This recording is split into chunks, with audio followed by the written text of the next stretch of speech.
Peter O'Donoghue, and it's my absolute pleasure to introduce to you today Tom Froggatt from Singular. And before we get into the background and everything, Tom, welcome onto the podcast. One of the things that I do is bring on people who are brilliant at generating business through one mechanism. I call it a growth engine.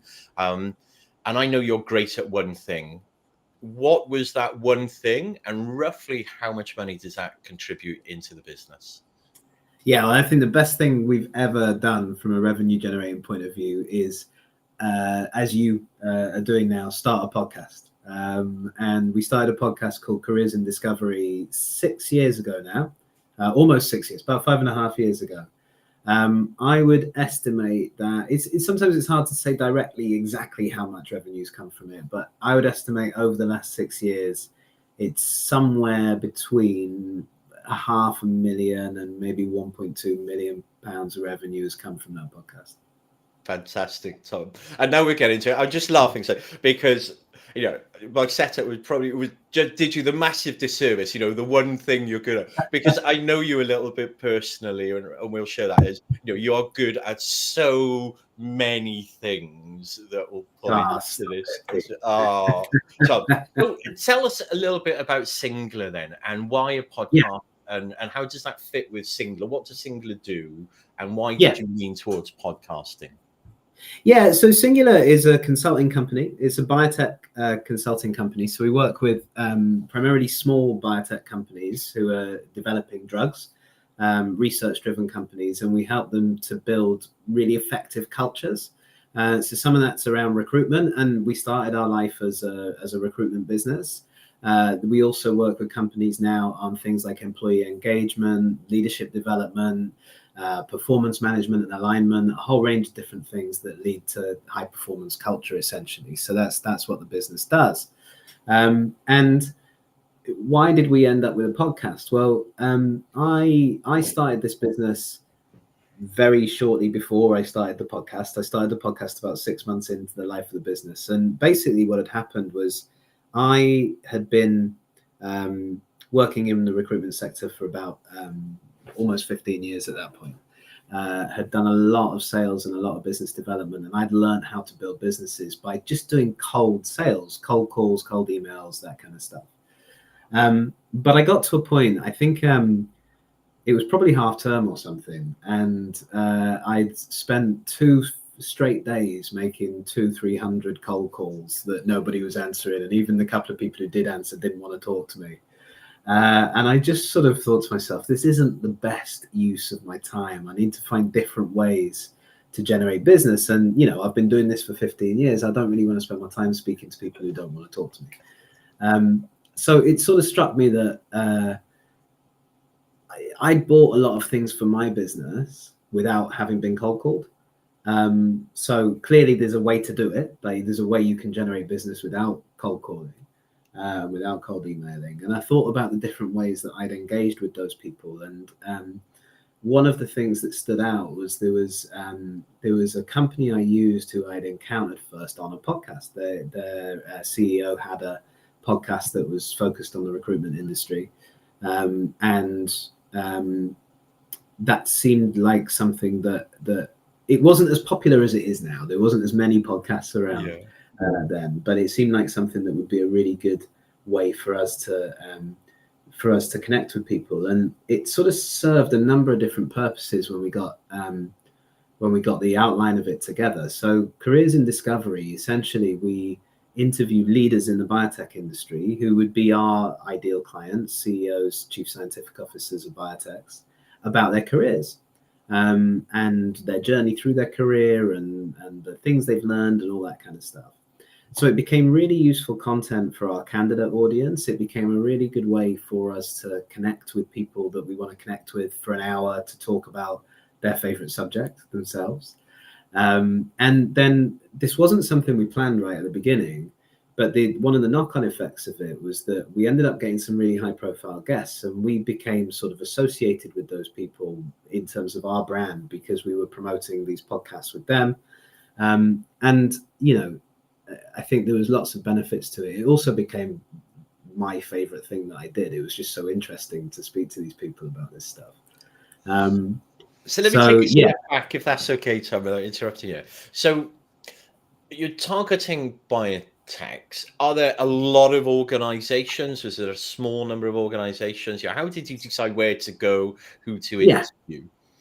Relatively small. So there's probably 2,500 biotech companies in the UK. Not all of those would be relevant to us. So we have quite a specific definition of who we want to work with. I won't go into that because some of it's quite technical, but we basically looked at, okay, in those companies, who are the people who A, are scientists by background, because the majority of our candidate audience are, and B, are in the positions that they might aspire to be in. So we were looking at job titles, CEO, CSO, VP of such and such a thing.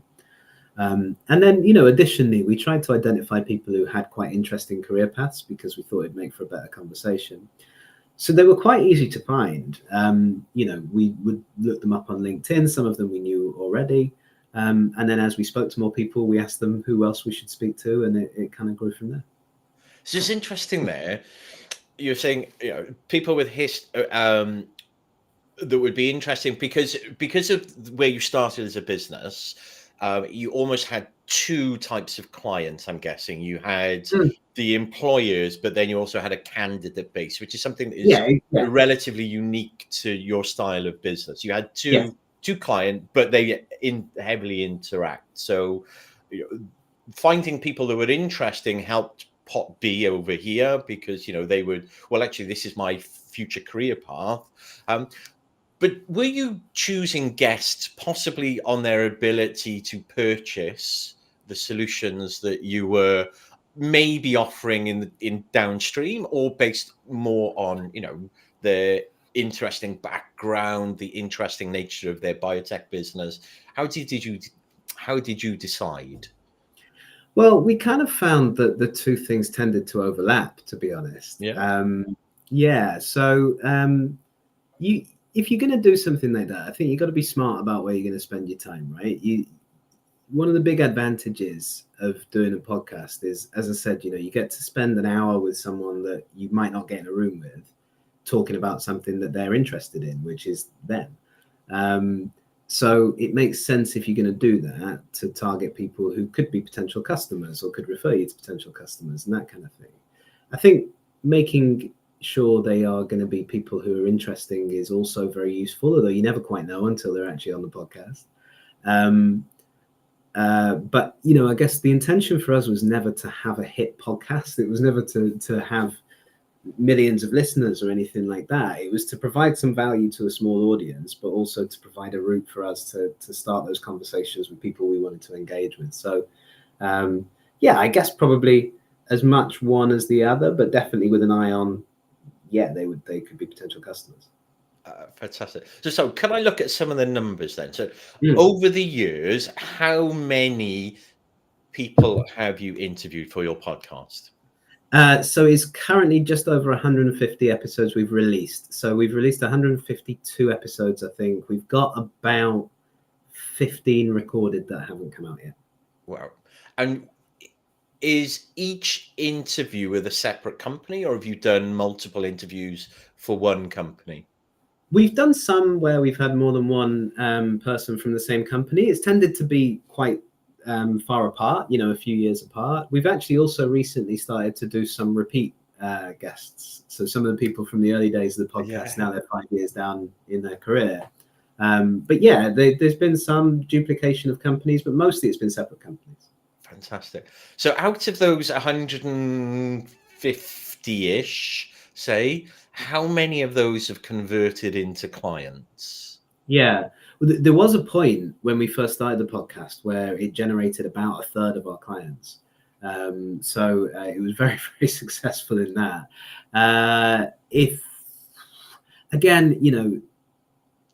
Where has it been the starting point for a client relationship? Because sometimes it takes a lot of conversations after that, obviously, to convert.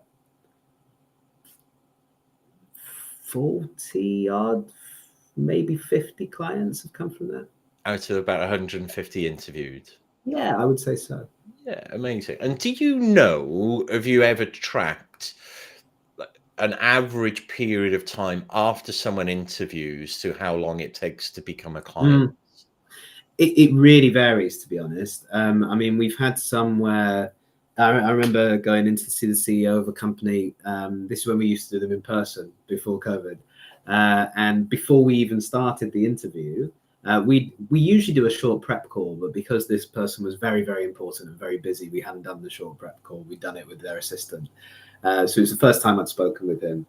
And as we were just getting ready for the meeting and getting ready to start, he said, well, tell me a little bit about what your company does, first of all. And I told him. He said, have you spoken to our HR team here? And I said, no. And he said, okay, I will introduce you after this call. And literally after this meeting, and after we finished the podcast, he walked me down to the HR department. He said, you know, those things we're recruiting for, you should speak to this guy. So it can be that quick. Whereas there's been others where it's been the start of a conversation that's then gone on for maybe even a couple of years before it's converted. So I think we don't try and pressure the conversion of it. Partly that's because our clients are quite high value. So, a client on average is worth about 50 grand a year to us. So sometimes it takes a while to win those clients. But it's definitely a really good way to open that conversation and start that relationship. Brilliant. So, Tom, it might come out in the podcast. So I've met Tom before, and in fact, at one stage we even shared an office. Yes, so I know Tom's background. Well, I say shared an office. I lived in Tom's office for a little while, coming out of the COVID period. So, so I know a fair amount about what Tom was doing. And the podcasting strategy always shines through. But I always picked up, both your sincerity, your professionalism, and not many people, as you're saying, were doing this podcasting. But recently, I saw one of these Facebook ads, new way of winning business, and now someone was pitching, build your client base through podcasting. It was only, it won a lot, so I bought it because that's the type of thing I do. I like to, but it was so insincere, the approach. Right. It was okay, so here's your list, get them on. It's like a 15-minute podcast. At the beginning, you have your canned pitch about, I help people with problem do X, Y, Z and that, which is not intended for anyone else bar the person you're interviewing. Get through the 15 minutes, close it down, and then almost so you can re-pitch them based on the thing. And I'm looking at it thinking, man, if this is what people are doing, there is so much opportunity still, because it's just, and I look at it, I think I would prefer to spend 45 minutes, 50 minutes really getting to know someone, no business element naturally assigned to it, and giving them a platform. And that's where I kind of view what you've done brilliantly is, there is no intent necessarily. You've given them a platform to talk about themselves. It just so happens that it's turned into business. And if you are picking people who are potential customers, who are the right profile, and you're building a genuine relationship with them, then some of them will convert, right? If you then follow up and then you keep in touch with them and that kind of thing. But you have to do it genuinely. I agree. And I think we have there's no connection really between the podcast conversation and a pitch. I will sometimes say to people at the end, look, if you ever want to talk about people and culture, you know where we are. That's about as high pressure as it gets. And some people we've done a podcast with had a great conversation. They've never spoken to me again because all they wanted to do was do the podcast. That's cool. But I agree with you. I think if you are starting a podcast, firstly, you've got to do it from a point of view where it's going to provide some value to someone, because that's why you're going to get good people to come on it. And why you're going to get their engagement. And one of the reasons we've got great engagement from some high profile people is that our view is that we want the podcast to help people with their career and to help people understand what their career options are and things like that. So it's a way to give back. So is that so you've got your careers and discovery, and then the sub main theme within that is helping other people understand their career trajectory.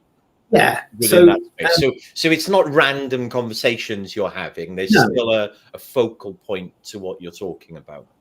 There is, yeah. So basically, there are three outcomes that we look for. So the first is that we want people. So it's targeted at early career scientists first of all. So it's quite a specific group. We want them to understand what their career options are in the biotech sector, because they can see quite easily they can go and work for a big company like AstraZeneca in the lab, and that's valid. But there's lots of other things they could do. We want to show if they do want to be a CEO, for example, or a chief business officer, or whatever it is they might want to do, how other people have done that, what routes have they taken. And then thirdly, we figure those people probably have learned some things along the way, so we'd like to share their advice, their career advice with those people. So yeah, there's some clear outcomes that we have. Perfect. No, it's brilliant. So Tom, I want to in a bit look at the technical side. Could anyone do this? But before we do that, I guess it's worth asking, is this opportunity or this mechanism finished now? Has the time come where the market's swamped and there's no point doing this at all? No, I don't think so. I think you have to do it with, genuine commitment to actually having a conversation and building a relationship, and not just building business, as you've touched on. And I think you've just got to be consistent with it. If you do, so I read a stat that said something like, and I can't remember exactly the numbers, but it wasn't far off this. If you do 10 episodes of a podcast, you're already in the top 90% of podcasts. If you do 20, you're in the top 1% of podcasts, because most people start them, don't get loads of business immediately, don't get to the top of the iTunes charts, and then they give them up.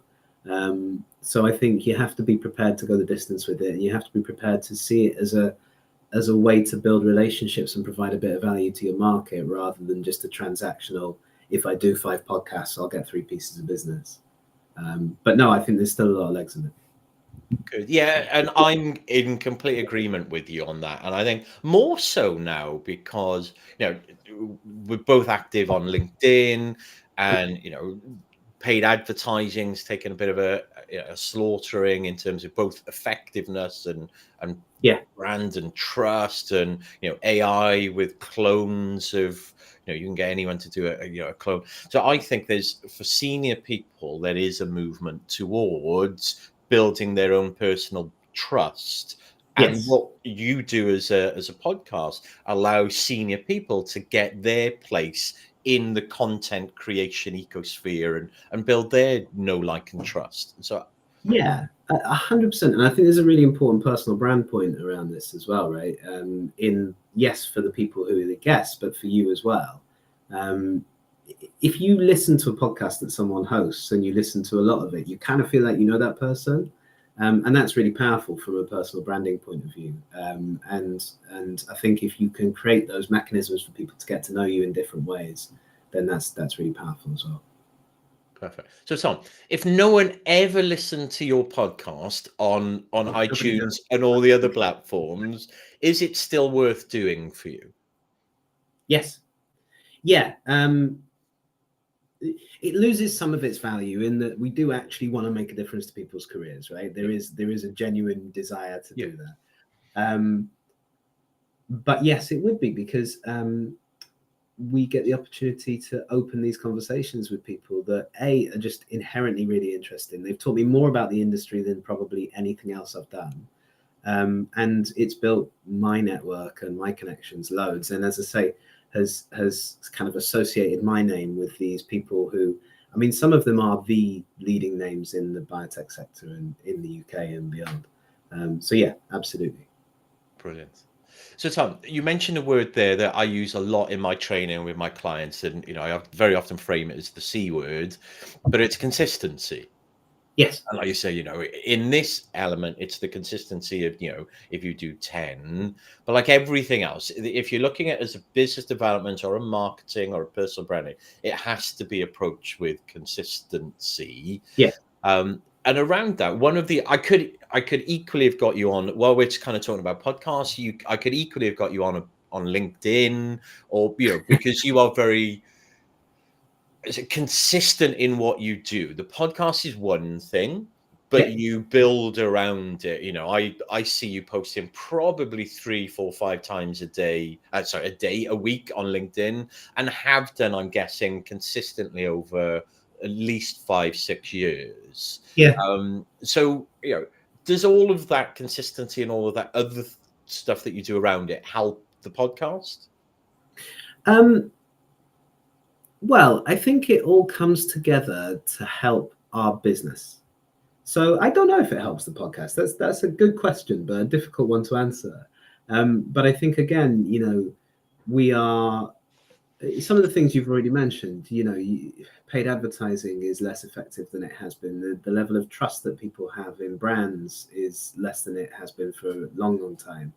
So the importance of kind of putting a face, I think it's difficult to be a faceless company these days, right? You sort of need someone to be the front man or woman of your company. It doesn't have to be the CEO. It could be someone else.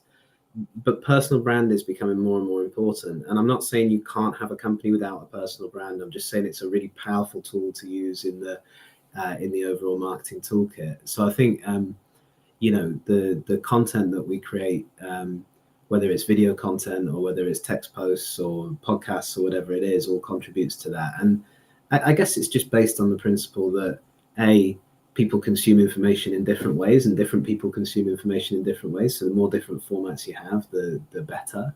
And B, who knows what the algorithm actually thinks, right? All these people who think they've mapped it out, it changes every 2 minutes anyway. So just make sure it's good quality, like make sure there's some value in the content you create, but put a lot of content out and you're probably more likely to get some decent reach and engagement. Yeah, you either play the algorithm, or I think, what you do brilliantly is you're consistent, and consistency will trump, clever every day of the week.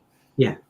I think the amount of effort it takes to really nail playing the algorithm is, I don't have the time or the capability to do it. I don't, you have to keep such an eye on trends, and you have to be so up to date with it, and it's so fleeting that I think just doing things that with value consistently is better, because then you can just incrementally improve them as well, so you can get better and better at it. Okay, good. Tom, thank you. So I want one last question, I guess, before we look at the technical side, because, I'd love it if someone could listen to this and go, look, I could do this, with my team or within my business, I could do this. Use the 7 steps or however it is. But do you ever see a point where you will hand the podcast off to anyone in your team? I've started to do that already, actually. So I still do some episodes if there's people that I particularly want to speak to, or if there's a particular connection there. But one of my team has started to host more of the podcast, Emma Hobbs. So she's been taking over responsibility for that. Partly just because I was becoming a bottleneck for it, and also partly because I'm launching another podcast, so I needed to free up a little bit. So just how many podcasts do you have now? How many? So you started with one. How long did you run with one before you looked to expand?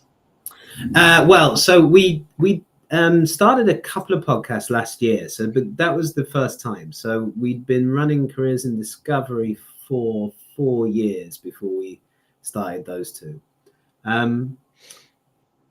Neither of those two have really got the traction that I wanted, and because of a couple of changes in strategy in the business, we've actually decided to abandon those two, and we're launching a different one.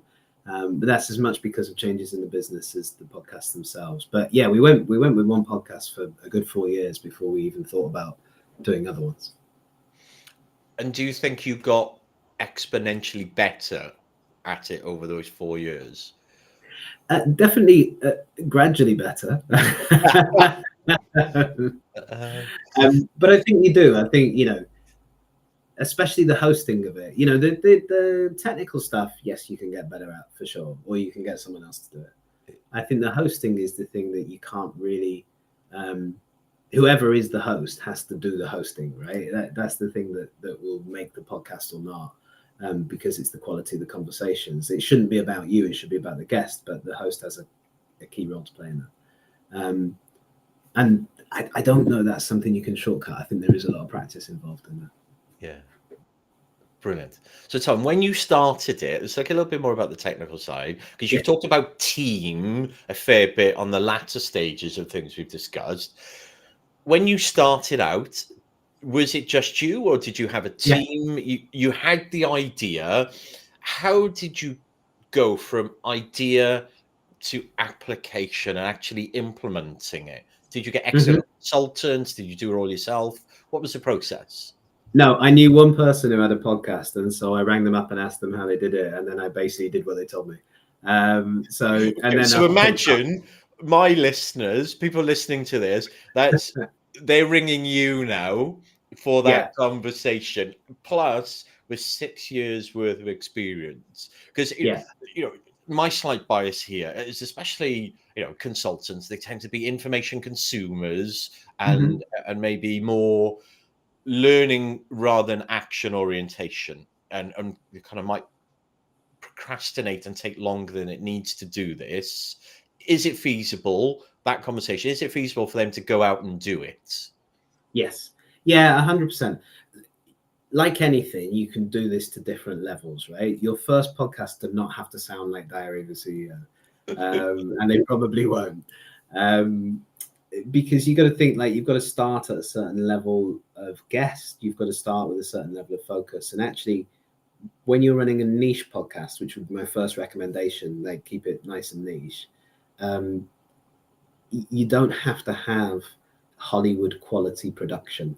It's more about the content. You want it to be listenable and you want it to be consumable, but it doesn't have to be perfect. So yes, you can just start it. I think technically all you need is a microphone or a phone, but actually we do pretty much all of our podcast episodes over Teams now, so you don't even need that anymore. If you wanted to do them in person, which we used to do before COVID, then you'd need something to record it, obviously. We initially started on a podcast specific platform, which doesn't exist anymore. It's been bought by Spotify, and actually Spotify have ruined it, so I'm not going to go into that. But we do all of our editing just on Adobe Audition. But you don't need to do a lot of editing for podcasts. We typically cut the beginning of the recording off and cut the end of the recording off, and that's it. But there might be a little bit, you might need to learn a tiny bit about audio engineering, but to be honest, the amount of AI solutions are out there, you can probably pay a little bit of money and there'll be a software that can do it for you. And then there's lots of platforms that you can publish on. So the platform we use now is called Podbean. It's really easy to use. It's really easy to set up. You can get on Canva and design a little graphic and things like that. It really doesn't take much more than that. I think probably the bigger thing is, what's your podcast going to be about? What type of people you're going to have on it? What are you going to ask them that's going to make it interesting? And what are you going to do to get people to listen to it? Those are probably the more challenging things than the technical things. Oh, so brilliant points. So I kind of had that conversation with you without your knowing, because when I was doing mine, I just looked at what Tom did. So I prepaid my annual license to Podbean for this one because that's what Tom did, right? So that makes sense for me. So someone's thinking about setting it. The key things that I took from that, rather than the tech side, was niche. And as we discussed earlier, yes, you could have had a niche of biotech, which you did, but you also had a sub theme within your niche. So while it was biotech, you had the careers in discovery, where you were looking at the rise and careers of some of the key people, which was helping balance your two audiences of the senior people who might be buying the services, but also the other side of the clientele that you needed, which were the candidates that were part of your solution. So that was your I think what was in it for the senior people was really an opportunity to give back. Actually, that was give back to people earlier in their career. That was kind of the pitch to them. Fantastic. So chicken and egg, what comes first? The technical setup, the Podbean and all of that, or the list of potential targets? List of targets, I think, because I guess like any pitch, right? Like anything you're selling, you've got to check that people are going to be interested in it first. So you might have to amend like what the focus of your podcast is, or how you're presenting it, or that kind of stuff, even just to get guests on to the show. So I would do that first. I think, like I said, you can record them over Teams calls and things like that to start with. So you probably don't need any new technology. Yes, you might need a couple of things to publish it, but you don't need to do that immediately. So yeah, I would say the idea, the list, the concept first. Brilliant. Would you recommend? You mentioned there's this magic number that the research shows, say 10 episodes. Would you recommend someone gets a Kickstarter bank almost of 2, 3, 5, 10 recorded so they can launch with a bit of history there? Or just look, you get one, launch, and get things in traction? What would you suggest? No, it's a really good point. I would definitely suggest getting some in the bank. And I'd also suggest giving yourself a goal every week of contacting a certain number of people about the podcast, because you can run out very quickly if you don't do that consistently. So give yourself a bit of breathing room, give yourself a bit of a head start. The amount that you need, it depends on how regularly you're going to put them out and all that kind of stuff. We're up to 2 episodes a week now, but it started out as one every couple of weeks. But there were times where we ran out of episodes, and then it takes a little while to get it going again, because even if you start contacting people straight away, then you've got to book the interview, and then you've got to record it, and then it takes a little while to get going. So definitely give yourself a bit of a runway. So based on your experience, and it's how long a piece of string for all people in industries are different, how many people do you need to contact to end up with one podcast to interview? Yeah. About 10. 10 depending on the level of seniority and that kind of stuff. I would have thought there'd be high, a better ratio, 1 in 10. I would have thought, sort of 40, 50% of people would be interested in coming on. So, even with your brilliance as well, it's good I think, for people to set that mental benchmark that this isn't easy as such. There's work needs to be done here. Yeah, absolutely. I mean, look, we're targeting primarily C-level executives and things like that, so it's probably the toughest group to get into. And you'll have occasions where you'll contact 5 people in a row and they'll say yes. What I've also found is that as much as we've tried to balance the gender diversity of the podcast, men say yes more frequently than women do. Weirdly, like, men are happy to come on podcasts and talk about themselves at a greater rate than women are, which is not stereotypical at all. But about 1 in 10 over the years. About 1 in 10. So if someone wanted a bank of, say, 5 to launch with, and have before they kind of publicize it and have a bit of history, we'd be looking at, okay, so they've got to do enough work to at least contact 50 named people with a credible reason why they're reaching out as well. And how did you do that first part, I guess? Because there's nothing to show someone. I guess now you can show someone 5, 6 years worth of history. You can say, look, I've got this, I've interviewed, a high profile person, A, B. Has it changed how you contact people? What was the first 3 months like? Actually, I think we still use the same email template.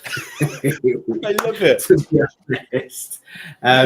If it works, why change? Yeah, exactly. I mean, now we do include a link like this. You can have a look at previous episodes here and that kind of stuff. And I think, we probably get a slightly greater success rate now, because some people are familiar with the podcast and we ask for referrals and that kind of stuff. So, when we're connected with people like that, it does increase the success of it. But no, I mean, subject line is, we'd love to invite you on our podcast. And then we tell them, look, this is what the podcast's about. This is why we'd like to talk to you about it. If you've got 15 minutes, I'll be happy to tell you more. That's basically it. Fantastic. So I'm going to be transcribing that bit. So it's not complex at all, really, is it?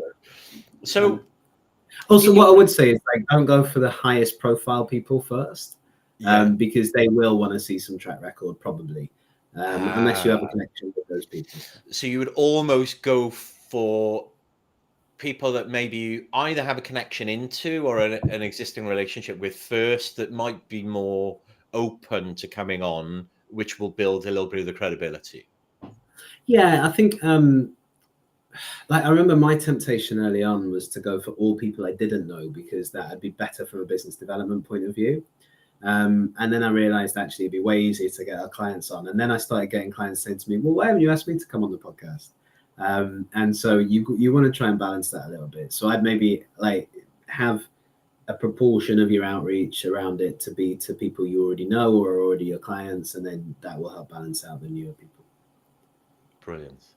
So Tom, based on your experience, can you think of, I guess, some of the main impediments? What's going to stop people if, you know, so a boutique consultancy owner, director listening to this is, yeah, I like the idea of this. You know, I got 1,000 target organizations that I would love to really build a strong relationship with those people over time. I like everything else.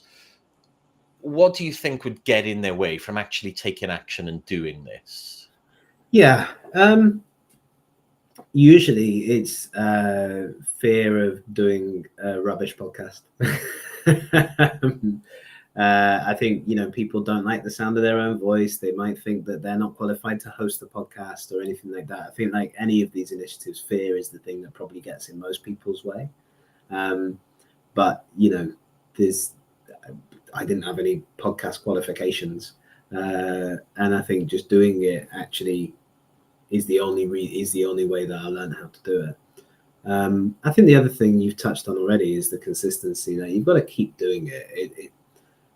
You might see really quick results, but there's a good chance you won't, and it's going to take a bit of time to gain traction. And what you're not going to do is get people going, I listen to your podcast, I'd like to work with you. It's more about the podcast being a route for you to have interesting conversations with people who may then turn into customers. And it's not going to be a magic bullet. You're still going to have to get to know them. You're still going to have to qualify them. You're still going to have to give them good solutions. Like, you're still going to have to give them reasons to work with you. All the other stuff doesn't go away. Just opens that door and makes that conversation a bit warmer.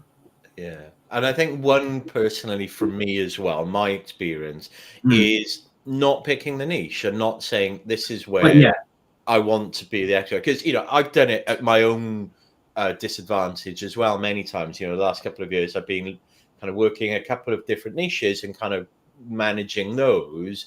And, you know, obviously, you know, I watched your podcast and I was aware of them, but just never thought, well, I'm that ingrained in that niche that I want to really be doing this. And who am I? You know, and so, you know, I've had all of the fears that you have as well. I think the niche thing is really important. And what I would also say is try and pick a topic or a niche or a subject area that you're interested in, because otherwise you're not going to want to do it.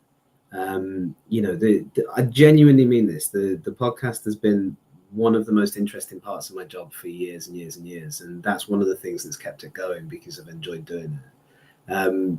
We're launching a new one this year that I'm really excited about, and it's called From Research to Reality. And it's extending beyond the biotech industry. I'm basically trying to find people to talk to who I can explore with. How do you build a company that takes an idea and turns it into an actual world-changing innovation, and what are the lessons around that, and what are the things that you can repeat to do that over and over again? And I'm really excited to get stuck into that. Oh, mate, and that's fantastic, because that's like a natural expansion now and a progression for you to leverage what you've done. So you've got this one thing working. You know, you've probably not the right phrase, but you know, you've sweated it. You've grown this entity, this baby that's generating revenue, and now it gives you a platform to move into something slightly different with authority. So I love that. I think that's brilliant. I think sometimes people want this bigger piece or multiple pieces, but won't do the work on the core first. You know, get the one thing done. And this is something we chatted. We had a brief pre-call, if you like. Is like, do you think it's wise then? You get this baby running, this podcast running. You've said, you know, it could have contributed between 500,000, 1.2 million. It's very hard to track in terms of revenue for you. Yeah. Is it enough to just then focus everything in on that? I think it's a high risk strategy. So I think you want to make, in any business, you want as many routes to generating leads as possible, while focusing on making each one of them as strong as you can. So while I don't think you want 100 strategies, none of which you really execute, I think, if you start with one or two things that really do deliver results, and you might need to try lots of things, obviously, to find the right ones for your business, then you can, once those are working, you can keep refining them, but you expand it to 3 or 4, and then you expand that to 7 or 8. And I think over time, the more high quality routes you have to generate leads, the more resilient your business is going to be, right? Because as we've certainly seen this over the last 18 months, I'm sure you have as well. A lot of the stuff we used to do, the podcast actually was exempt from this, but a lot of the stuff we used to do that was effective has stopped being effective. And we've had to find different ways to generate leads. But because we had quite a few different ways to do that, it didn't kill our entire business when this method stopped working over here. So I think at first, if you've got a small business or you're just starting out, focus on 2 or 3 things and get them really good. But then, gradually you want to add some legs to that table, so that you're not quite as exposed to those things. Oh, Tom, the way you talk, I'm tempted to ask you questions about, what were those things? What stopped working? But I'm just conscious of time because we could carry on going. So I'm probably looking forward now to the next podcast interview that we do. Sounds good. I personally want to say, and this isn't because you're a podcast guest. I've known you for a few years. I call you as a friend, but that we met through circumstances where we shared an office, and then you invited me. I think I probably invited myself in to share your office rather than the other way around. But who knows now? It's so long ago.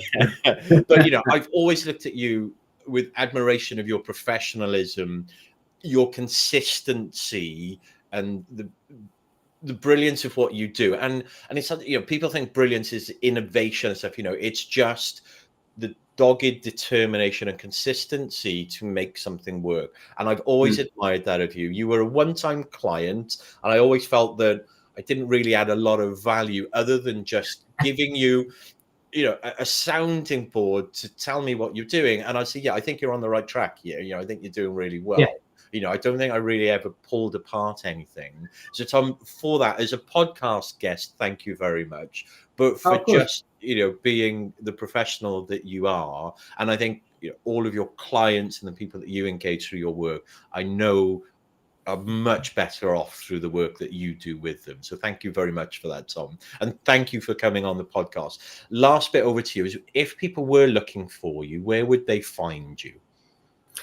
If you open LinkedIn, you'll probably see my face. So you can find me on there, or our website is www.singular-biotech.com. Brilliant. And I'll obviously try and put links everywhere that I put this. So, Tom, thank you very much. You have been an absolute standout podcast guest for me. Thank you.